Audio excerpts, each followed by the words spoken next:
150K in debt and I still solo travel, and I make that my priority.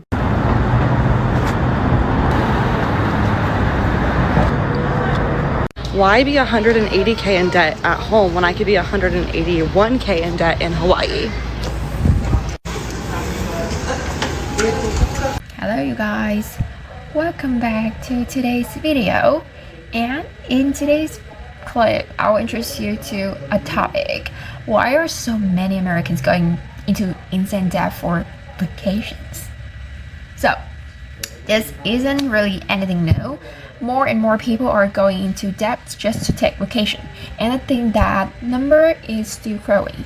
These days, credit cards are used for almost everything, from daily groceries to big ticket expenses. So honestly, it doesn't surprise me anymore that vacations are being charged to credit cards too. Last year, I racked up $35,000 in credit card debt by going on a lot of trips that I didn't have the money to go on. Now, if you're doing the same thing, this is not a call out, this is a call in. Like, we're gonna come together. My best advice is, if you really want to go on this trip, you need to save, you need to go on side hustles, and you need to not buy the most expensive airplane ride or the best hotel or do all of the excursions. You need to get comfortable saying no to some things. I may be in $130,000 worth of debt, but I am still taking a vacation and having fun while paying down that debt, because I don't see the point of not having a life and just focusing solely on the debt. But I feel like we're in a pretty good position, and I will go through debt because I did a personal loan to consolidate most of the debt. I kept one card because it's 0% interest, and I don't want to put all of it towards the personal loan if it doesn't have interest. Hello, it's just me, the lady with 40 plus loans, and I'm on vacation, but it's payday. Let's talk about it. I have a net pay of $3,117 bi-weekly.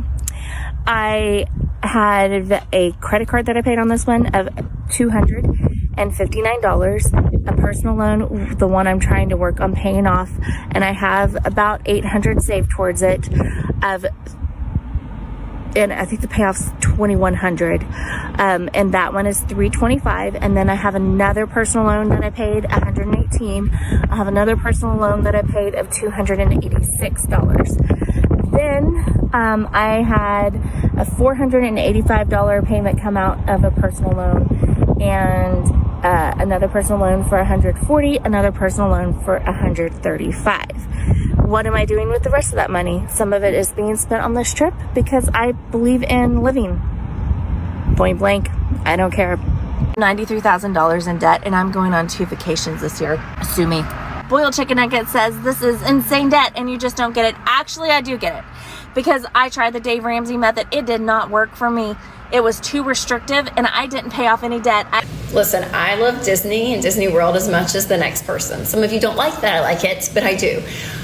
But this survey came out, you guys, 45% of families are going into debt to go to Disney. Now listen, here's the thing. It is not a rite of passage into humanity to go to Disney World. But as parents, that's what we kind of tend to believe. It's like Disney World is like this thing you have to do.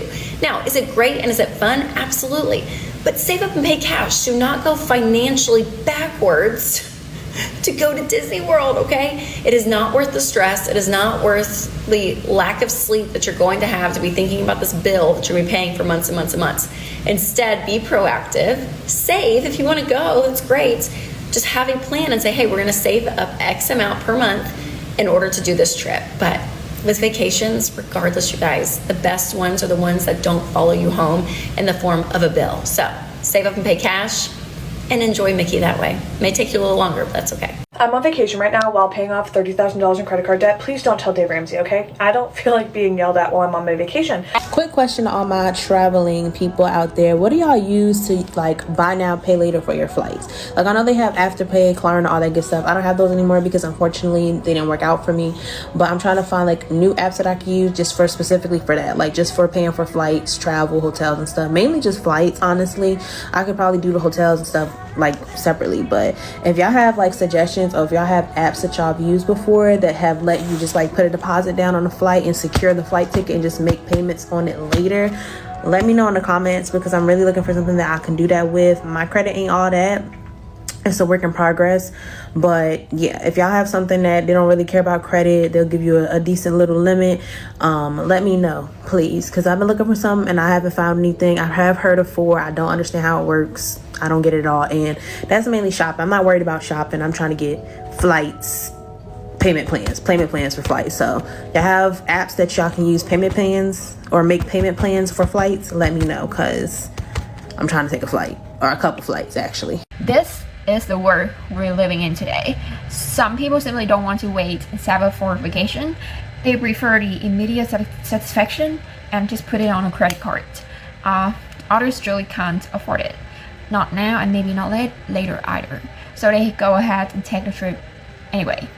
But in my view, if you're planning a vacation, it's best to save for it ahead of time and avoid putting it on a credit card if you can.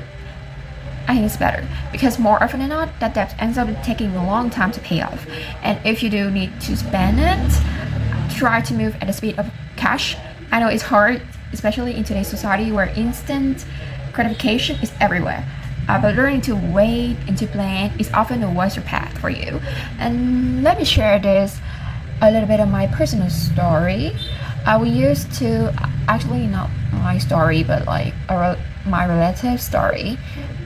Some of my members in my family, so they used to live in Texas, but the area we were in didn't offer much when it came to outdoor recreation, and for us that is something very important. We love to travel, but we can't always take a big trip.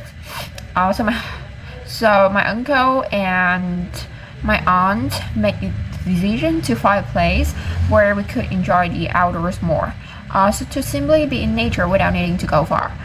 So they thought about moving to other parts of Texas that offer more activities, but the cost of living there was too high.